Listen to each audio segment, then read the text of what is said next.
Hey guys, so today you and I are going to talk about getting stuck. So let's get into it.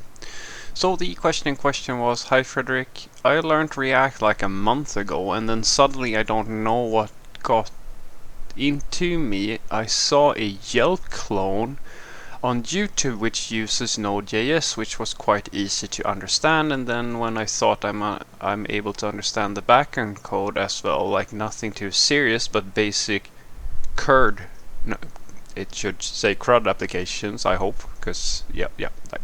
The thing is, I'm tired of watching YouTube tutorials to build things which is like 8 hours long, so I started looking at the code on GitHub, and I was able to understand most of the code except yours.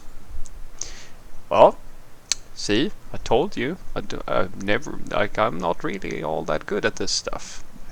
There's your proof. But the thing is, whenever I try to code something on my own, I literally get stuck. I think it's due to watching lots of tutorials.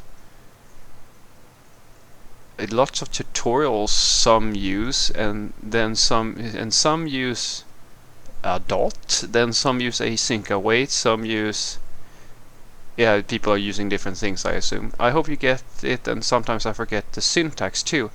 How do I get over it? Well, so the technique that I have mastered, I, I, I don't want to brag too much, but if I didn't invent the technique, I have surely popularized it. I've taken it to new heights. That is that I stare at the screen until I get an idea of what I'm going to do next. And this is, sometimes it can be a few seconds, sometimes it can be hours. And then, after staring quite literally just at the screen, I don't really do much more. I usually get an idea, and then I try it. And then if my idea doesn't work, I usually Google for the answer to my problem, and then basically I've repeated that for years until I get paid to do it. And now I'm called a software developer, because that's literally how I did it. Or rather, that's why I sit here and I tell you things about my experiences. I would say that maybe my secret black book technique of staring at the screen with a blank stare and thinking intensely is probably not something that everybody's been doing, but it is one of the ways that you become a software developer. So an example you mentioned here, that some use the .then syntax and some uses the async await, and that confuses you. Well, that is understandable, but then if that confuses you, then you should know what you should do next. Figure out when someone uses one or the other and what their functions are, because both are part of the JavaScript language. And when you forget syntax, you go and look it up. That's why things take so long to learn, because these sorts of basics, you have to repeat them until you just know. In the beginning you have to look everything up. Trust me guys, I've been looking stuff up for most, how do you think I got to where I am? That's why the start is so tricky, because you want to build these big applications, these sophisticated systems, but the reality is that most of the time is spent just looking things up and repeating that process over and over and over and over until you don't have to look it up anymore, because you've done it so many times that you just remember stuff. What is it? There's a famous quote from, I don't know, probably many people have said it. I read it in a comic strip, but I know there was a lady who was a designer as well.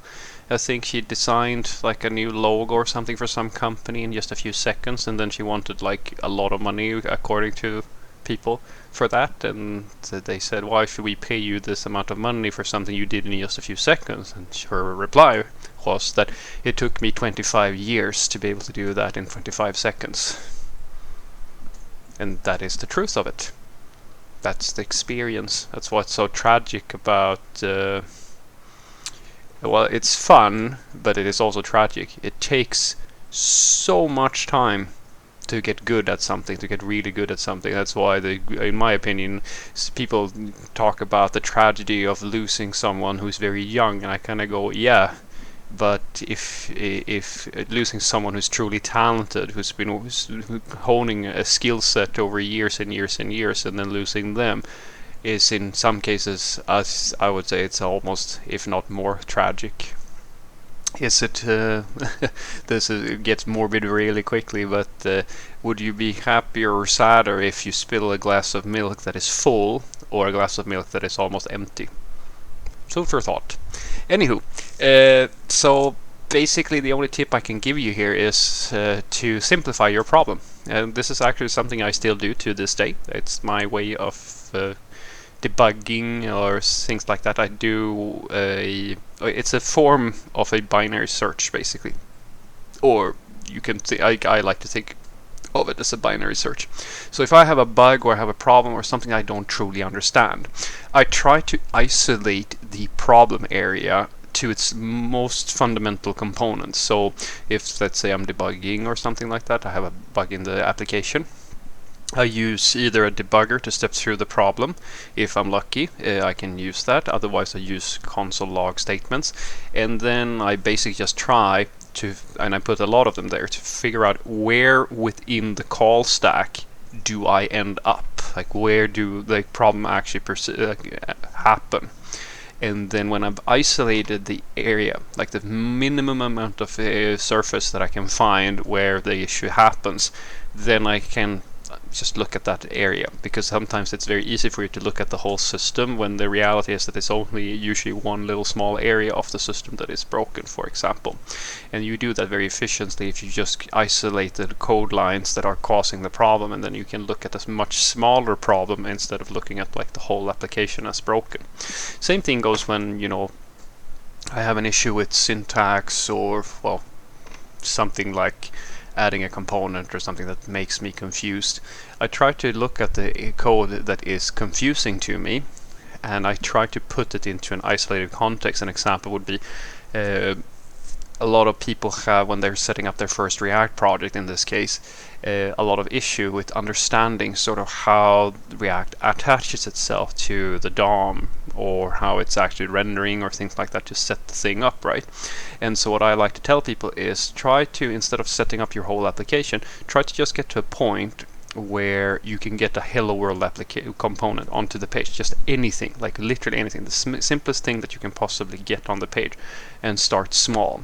Because when you can figure out the essence, it's in a sense, guys, it's a little bit like mathematics, or rather the soul, heart and soul of mathematics, or a formula, where the idea of a formula is that enormous amounts of research has gone into creating these formulas, and they represent the essence of maybe lifetimes of learning and understanding, but they are synthesized down to their most basic fundamental components, or the most basic fundamental rule, if that makes sense. And for you as a software developer, that is also a very good strategy for you to sort of cut out all the noise. You don't want to have to think about, you know, as an example, if you're going to set up your React project, you don't want to think about CSS and like bundling and like all of this sort of stuff, right?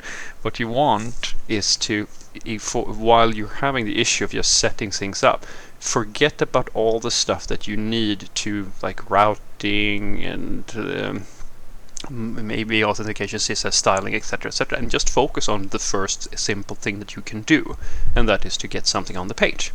That's it. And so if, say, async await is confusing to you, well, maybe try to figure out how to use async and await and the .then annotation in a simple script file. Create an HTML file, for example, and then load a script onto that thing. That's plain old JavaScript.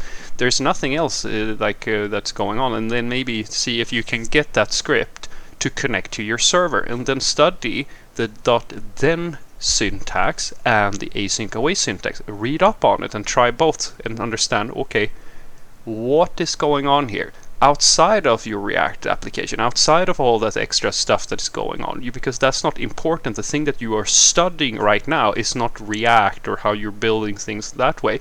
You're studying async await and .then, or basically promises. I gave it away there, and approach it that way.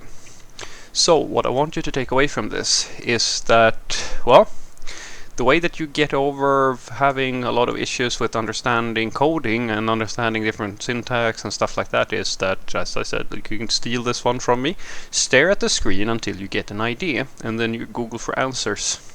And then when you find something that seems relevant to your problem, you read, retain, experiment, and you do that for many years until, well, you basically know all the things that you where you're usually not. I mean, you never stop doing that. That's sort of how you learn anything. And as I said, my best tips to you is to try to isolate the problem. Always try to isolate the problem. Controlled experiments is in my opinion, it is the gold standard of all human learning.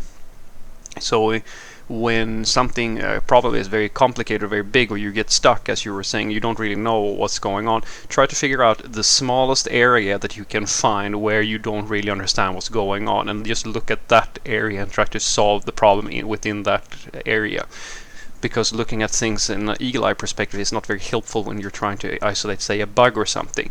And if, say, for example, you have problems with async await or your different syntax and things like that, if these are the things that are confusing you, try to move them outside of the context of, say, React or something else, and just look at them as they're in the most simplified format that you can possibly make it.